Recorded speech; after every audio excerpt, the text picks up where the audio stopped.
So while the impact of the pandemic may take a while to put into numbers, we do know that kids are suffering right now. And I think about the kids when it comes to reading, which is the basis of our community. With us right now, let's bring in Pam Good. She's the president for Beyond Basics, a nonprofit organization that was established in 2002 to address the literacy issue here in the state of Michigan. Pam, thank you so much for being with us. Oh, it's my pleasure. Tell us more. I know we've had you on once before as well, but for those that maybe miss the interview, what you do is at my heart, because reading was my escape in life. And you and your team are trying to address the issue of illiteracy here in the state of Michigan, but more importantly here within Metro Detroit. Tell us about your organization.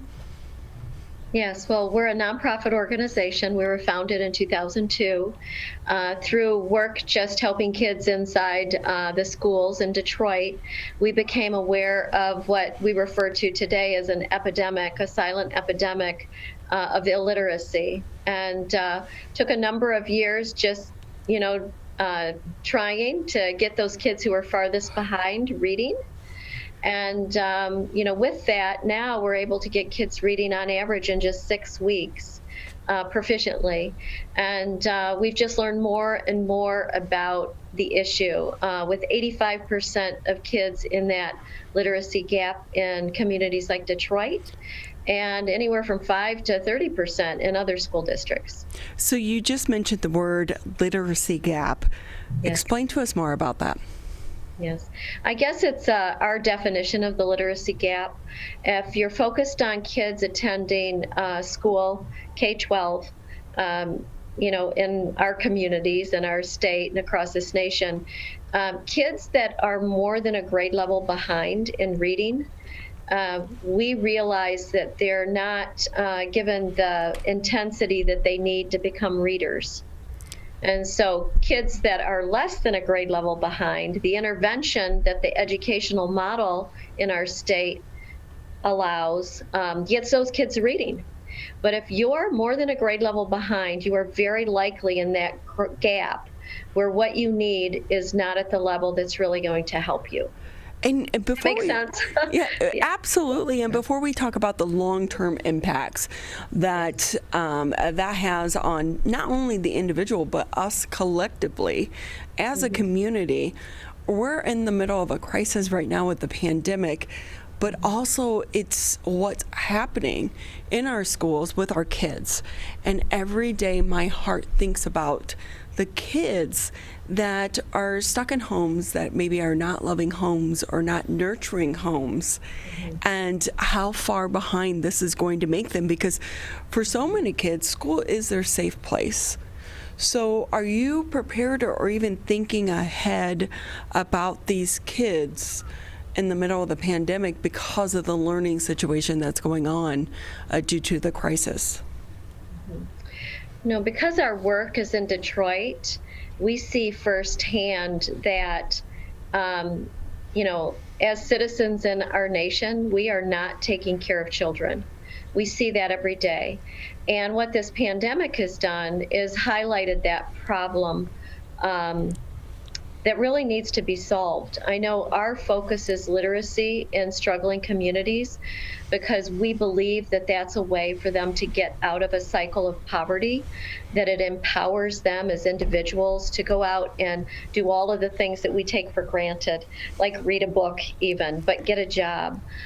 So we've seen there's so much suffering that people aren't talking about at a high level in this nation that really needs to come out. We need to start taking care of our kids. Literacy is one way in which we can empower a community that's struggling. So if I'm just someone who's sitting at home in my comfortable home, I have heat, my kids are grown, they had the access to books, and I'm watching or listening to this, how can we help you on your mission right now? Well, we mentioned that the educational model doesn't really allow for the intensive work we do. We raise the dollars to tutor students for the most part and partner with schools and just do this tutoring work. So, funding a student in our program is one way. Training to be a tutor. We've converted to a virtual platform. So, our one on one tutoring, it's an hour a day, 5 days a week. It is a paid position because it is intensive. But become a tutor. Call us. We'll train you, and you can be paired with kids and actually give the gift of reading to them through our program. Those are the two most vital ways to engage with us. But I would say also to be an advocate for literacy. Kids in poverty and in vulnerable communities at a great number, 85% or thereabouts, cannot read well enough to access education. And in any community, you have kids with ADHD, dyslexia, autism, English language learners. They all learn in different ways and they need individual one on one tutoring. So advocate for those kids that are showing up to school today and trying, and they're not really given what they need. Yeah, And our website will give you a way to get to any of those. You can go to our website and tell us you want to be a tutor or donate. It's beyondbasics.org. And so with that, Pam, I think about here in the West Bloomfield area, but really across Michigan as well. We have so many students that are just that English language is not their first language. And so there could be additional barriers. What has been your experience, though, in trying to reach some of these kids during the pandemic? Yeah, so our work is really focused in Detroit. We have served Pontiac and Taylor, but for the most part, we are serving Detroit students. I think that the community itself is the greatest in need. And so by converting our program online and partnering with the district, where they've made us a class, so students get assigned to us, we get authorizations from the parents. So we're trying to catch kids while they're at home that struggle in reading and get them reading better, get them reading at grade level.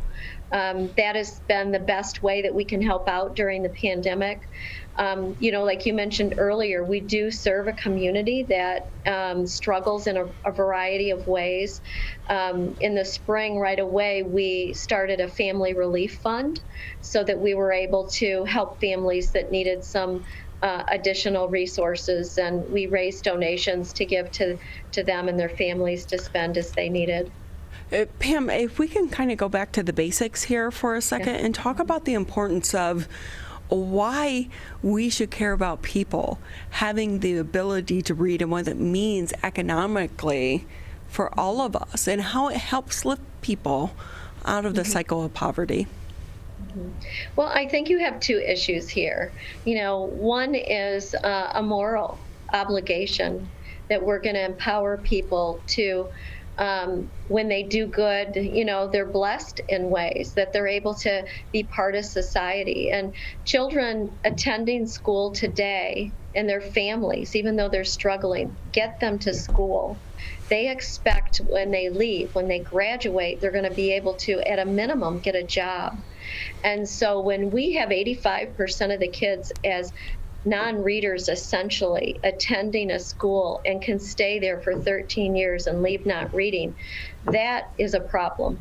We have a moral obligation to hold all of us accountable to do better and get it right. The other piece is we're funding an educational model for kids who can't read. We're funding a model that they cannot access. So we're spending dollars that are not being utilized in the way they're intended. And when a child finishes school and can't read, they end up falling into a social service budget that is $27 billion in the state of Michigan. It's 46% of our tax dollars. So it doesn't make financial sense either. And we have to come together as a community. I think we're all responsible in some way or another. The moment you start blaming, you're not solving. We have a campaign that is Be the Solution. I think each individual has an obligation to speak out and ensure that every child in America gets educated, and especially those that are showing up to school. So we need to come together, talk about this. There are solutions available to solve this problem, and we could look back on this in a very short time if we come together to do this work. I applaud you and all of the work that you're doing. You started this nonprofit back in 2002, and since then, I would think you've had a lot of conversations with a lot of teachers that are on the front lines, and the conversation on the higher level versus on the lower level, and the reality of what's actually happening in the classrooms, there could be a discrepancy. What advice would you give to teachers who are experiencing frustration right now, not only with some of their students, but also this whole time that we're navigating as well, because their heart is with the student and making sure they improve? You know, I have given a lot of thought to this because I do hear the logic at a higher level when they talk about it. And I do see that you have people on the front lines just trying to manage on behalf of children. You know, in a normal year, they have kids showing up to their doors that are illiterate, that may not be taken care of, may not be fed, may not have a home. We need to make sure there are not any homeless children in America. And we've left our teachers as one entity to deal with that. I think they've been the heroes for decades. The problem of school and pandemic was even, an issue that's been hard for them to get their heads around. But I would just say that, I look at this when I've thought about it, and it's interesting to me that when you have a natural disaster, automatically everybody across this nation, and you have people traveling from other states that join those people on the front lines, and they just start helping them. Whatever it is they need to do, we help them. If a hurricane hits, if it's our hospitals. But somehow when it's in communities that are struggling, and schools and communities that struggle, we judge first, and we don't run in. And the struggles of our people that are living in poverty today need us to run in and help them as if it was a natural disaster that just hit. And the closer we can get to talking about the way we address these issues, I think it is the number one barrier to actually solving problems. Because what's going on in poverty, we know how to solve all of these issues. We know as a people. We're not doing it. We're blaming, and it's just for those families struggling today, it is your worst nightmare. It is the greatest heartbreak that I have in continuing this work, is witnessing and bearing witness to the magnitude of the suffering that goes on and pretty much doesn't get talked about. Well, we hope that at the end of this, you get to bear witness to the human spirit, to lift one another up, because it can be overwhelming at times, I would imagine, I would think as well. But your work is so important. So before we say goodbye, how can people get involved? Yes. Well, let me say thank you, for that. I get to see the amazing generosity and kindness of people all the time. It is the way we're able to do our work.